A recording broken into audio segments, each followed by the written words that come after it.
Let's get straight to the point. There's a fundamental disconnect in the world of AI right now. While many Western companies are focused on perfecting impressive AI demos, their counterparts in China are deploying AI agents that are already generating billions in actual revenue. This is a briefing on that gap, the one between a good story and real engineered results. So we're not going to be talking about the far-off potential of artificial general intelligence, or AGI. This is about the here and now. It's about the practical, revenue-generating AI that is live today and what you, as a leader in e-commerce, need to understand to stay competitive. Here's how we'll break it down. We'll start with the AI paradox we're seeing in the West, and then we'll contrast that with China's deeply pragmatic approach. We'll look at 3 concrete case studies of AI agents driving real revenue, pull out 4 key lessons from that, and then finish with what this all means as a new competitive threat. So first, let's address the situation in the West. There's a lot of investment, a lot of activity, but a strange lack of measurable economic impact. You see, it really comes down to the fact that the West and China are running 2 completely different races. The West is in a sprint to build the smartest brain, this quest for AGI, focusing on huge, foundational models. This results in amazing demos and some cost-saving pilots. China, on the other hand, is in a marathon to give AI hands, to get it deployed everywhere with a clear focus on driving top-line growth. And the data, well, it really highlights this paradox. A recent MIT report is quite sobering. It found that a staggering 95% of AI deployments in the US had no measurable impact on the P&L. Think about that. All that activity, all that investment, for almost zero tangible business value. The focus on demos just isn't creating a durable advantage. All right, now let's pivot to China, where the story is, well, it's the polar opposite. It's a ruthlessly practical approach that's all about turning demos into dollars. If you boil it down, the philosophical divide is stark. For China, the primary goal is a tangible business outcome. Revenue, first and foremost. The strategic priority is deep, fast integration into the ecosystems they already have, shortening the path to money. For them, 2025 was the year this all went mainstream and started generating serious cash. This brings us to the core concept here, agentic commerce. And let's be very clear, we are not talking about a slightly smarter chatbot. These are autonomous AI agents that can handle the entire shopping journey for a consumer, search, compare, negotiate, and buy, all without direct human intervention. Now, you might be asking, why does this work so well in China? The secret sauce, really, is the super app advantage. Platforms like Alipay and WeChat have already bundled commerce, payments, social, and logistics into one seamless experience. This completely removes the fragmentation we have in the West, which makes it nearly impossible for an agent to perform a complex task that requires multiple apps. Okay, enough with the theory. Let's look at the proof. I want to walk you through 3 real-world examples of agentic AI delivering hard, measurable results right now. First up is Alibaba's Akio. Think of it as an AI-powered engine for B2B sourcing.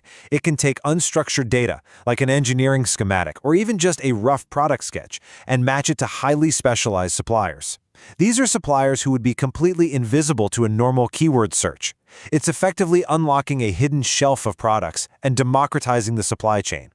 Our second case is where it gets incredibly direct. This is JD.com's Joy Streamer. This is not a technology demo.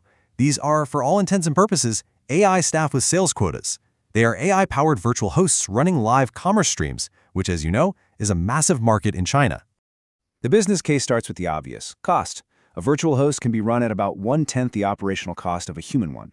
That alone is a pretty significant efficiency gain. But here's where the story gets really compelling. It isn't just about saving money.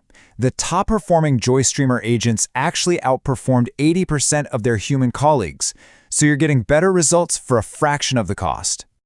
So, what does that look like in terms of revenue? Well, here is the bottom line. During a single major sales event, the 2025 11 Festival, these AI hosts generated over 2.3 billion RMB in sales. To put that in perspective, that's more than 300 million US dollars. This is real revenue at serious scale. Our final case study really brings everything together. It's Alibaba's QWen agent, and you should think of it as an ecosystem orchestrator. It's designed to work seamlessly across all of Alibaba's different services. So picture this user journey. Someone gives a single, complex voice command. Book a table, order flowers, and get me a car for my anniversary. The QN agent instantly breaks that down. It queries a dining app, the Taobao marketplace for flowers, and Amap for a ride. Then it bundles everything into a single itinerary for one-click confirmation, and all the transactions happen via Alipay without ever leaving the chat. All that friction of jumping between apps is just gone. Okay, so what does this all mean for you? What are the practical takeaways here? We've distilled China's approach into a clear, 4-part playbook for executives. First, aim for growth. You have to prioritize top-line impact, not just incremental savings. You simply cannot save your way to market leadership. Second, it's time to move beyond pilots. Deploy agents to do real work with real KPIs, and frame these as P&L initiatives, not science experiments. Third, think in ecosystems. Your AI agent is effectively useless if it can't talk to your inventory, payment, and logistics APIs. And finally, and this is absolutely critical, optimize for trust.